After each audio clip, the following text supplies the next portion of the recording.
Hi King's Kitchen family, this is your chef Sylvia, and today I wanted to experiment on a recipe that I saw on Facebook with one of my colleagues who is also a chef that makes food videos on Facebook and on Instagram too.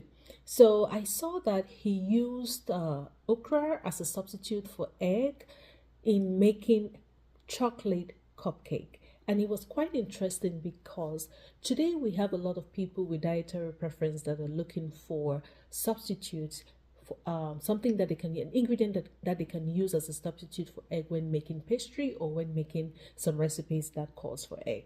So out of curiosity, and given that I have a background in science and part of what we do is to experiment, and it's also good to experiment in the kitchen because that's how you come up with new flavors and new recipes and new cooking techniques to enhance that dish or to enhance your cooking overall. So today I'm going to try this recipe out of curiosity, and instead of using egg, I'm going to use okra, and then I'll follow the steps and see how it comes out. I'm so you know you know how, lack of words. I think with so much anticipation, I'm looking forward to how the cake will turn out, and most specifically how it's going to taste and also the texture. So let's experiment together. Here's the okra, and I'm going to begin by chopping it. You have to wash your okra before you chop. I'm going to chop it in big pieces. You don't have to worry about it because we are going to still blend it so that it becomes very smooth.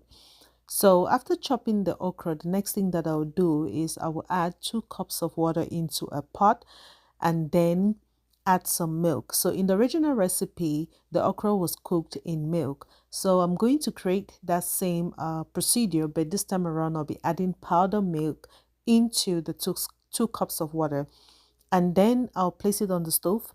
Place the okra inside and then cook it on low heat. So what you want to do is to make sure that it simmers. You don't want to cook it too much because you don't want the okra to overcook so it gets burned, or you want the milk to overflow. Next, I'm going to add chocolate fudge that I got from the store.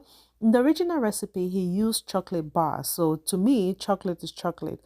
After adding it, I went ahead and stir it until it dissolved into the mixture, and then again you want to continuously cook it on low heat. As you can see, the okra is already releasing its mucinin, and that's what gives it this the slimy texture. After that, I pour it into a blender and then added oil and then blend it. So I'm using cake mix because again, this is something that I'm experimenting. So I just wanted to use cake mix, and this is chocolate cake mix. I wanted to use the dry consistency that has already been measured to standard. After blending the okra with the liquid ingredients, I went ahead and poured it into the cake mix and then mix it. At this point in time, it was getting too thick and too heavy. So I had to transfer the mixing bowl onto my cake mixer and then whisk it until it was fluffy. After that, I went ahead and oil my cake pan, not oil, align the inside of my cake pan with butter, and then poured in the cake batter. You want to make sure that the batter is evenly spread across the cake pan, and then you want to tap it a little bit to make sure that there's no air bubbles. Then I baked it on at 350 for about 2 hours because I just wanted to make sure that everything was cooked properly. And oh my goodness, you can see how the cake turned out. And I melted some chocolate fudge and then I poured it onto the cake so that it gives it that extra flavor. Then I also did some dripping.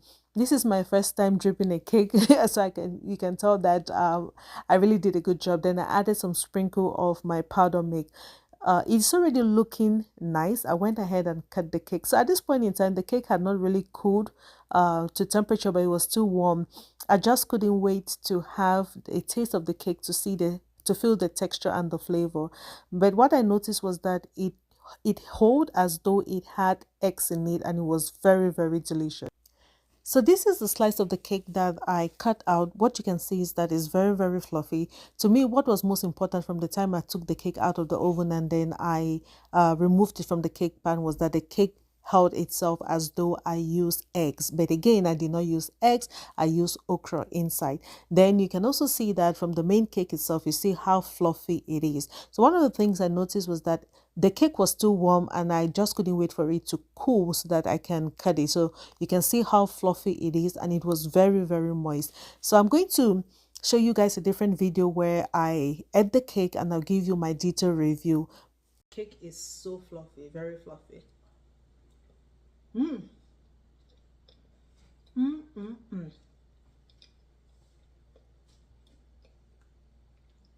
It is very, very good. Very good. So this is a very good substitute, especially for people who are veggies or are vegetarians or are vegans, and they're looking for other options to use in baking or in making any kind of pastry that you have to use egg as a binder. This is very, very nice.